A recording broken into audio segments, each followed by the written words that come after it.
Graça e paz. Continuando aqui, né, o nosso estudo de Gênesis. Hoje eu vou falar do capítulo 5 ao capítulo 9. E a gente vê aqui o dilúvio. E como que eram essas gerações antediluvianas, né? Antes do dilúvio. Então, essa gente vivia muito, né? Aqui tem uma média aqui de 365 a 969 anos. Vivia bastante tempo. Depois do dilúvio, isso muda. E uma personagem importante que aparece aqui é Enoque.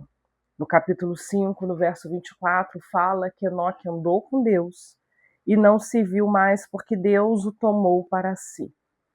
Enoque anda com Deus num ambiente de maldade e infidelidade. Ele é arrebatado assim como Elias. Então, mesmo num ambiente onde nada favorecia, Enoque anda com Deus, porque Enoque tomava decisões racionais e morais, e não tomava decisões por emoção. Então é possível nós andarmos com Deus nos dias atuais? É possível. É só tomar decisões a partir da palavra de Deus. E aí a gente vai ver a partir do capítulo 6 a corrupção humana, e aí a gente entra na questão dos nefilins. Os nefilins, tem muitas discussões sobre isso.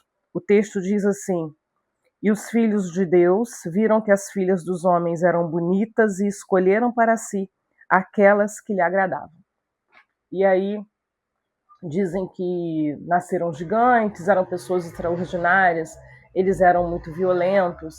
E a gente tem aí praticamente, basicamente, duas teorias importantes.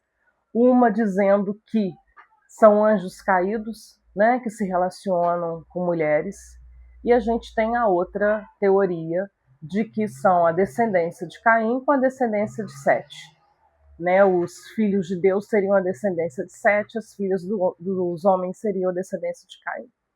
Mas, independente disso, a gente vê que aqueles que são chamados filhos de Deus, eles se envolvem com pessoas que não são chamados filhos de Deus.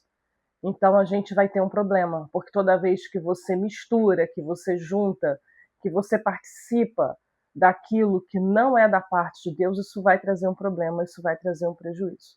Mas aí vocês pesquisem mais sobre isso e tomem uma decisão. Eu não vou me posicionar aqui sobre os nefilis, porque dá muita discussão. Então, dando sequência aí, é nesse ambiente complicado, nesse ambiente de impiedade, é nesse ambiente que aparece Noé.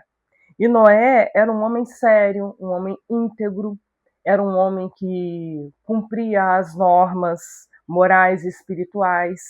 Então Deus se revela a Noé.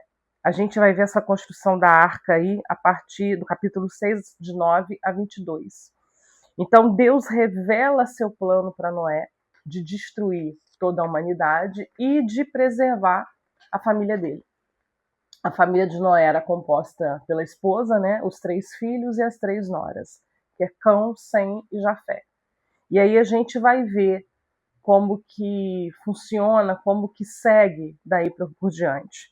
Então, a partir do capítulo 7, a gente vê ali, 7:16, que Deus fecha a porta por fora.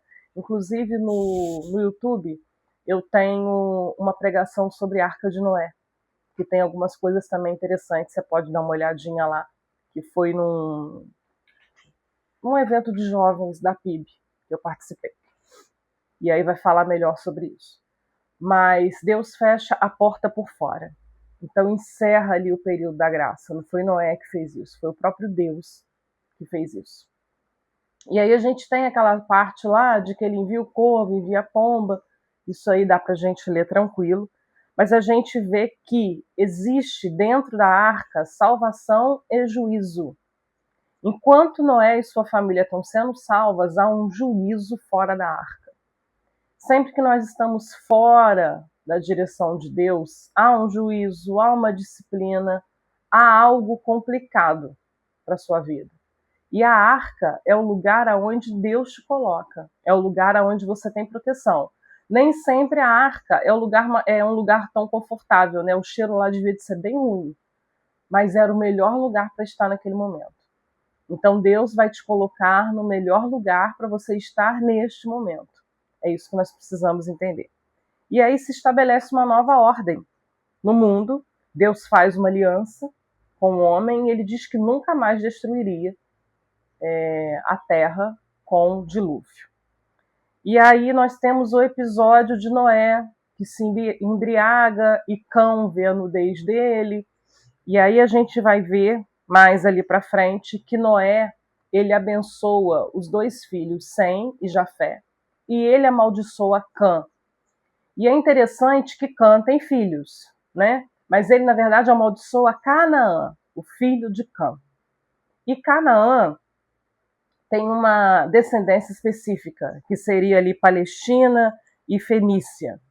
Mas os outros filhos de Cã, que deram origem ali aos egípcios e os africanos, eles não foram amaldiçoados. Quem foi amaldiçoado foi Canaã.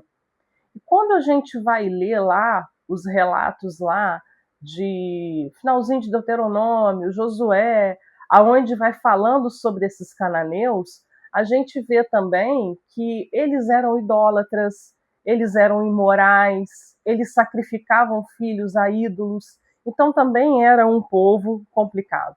Eles eram notoriamente imorais, notoriamente complicados. Então a gente encerra aí e depois nós vamos ver a Torre de Babel.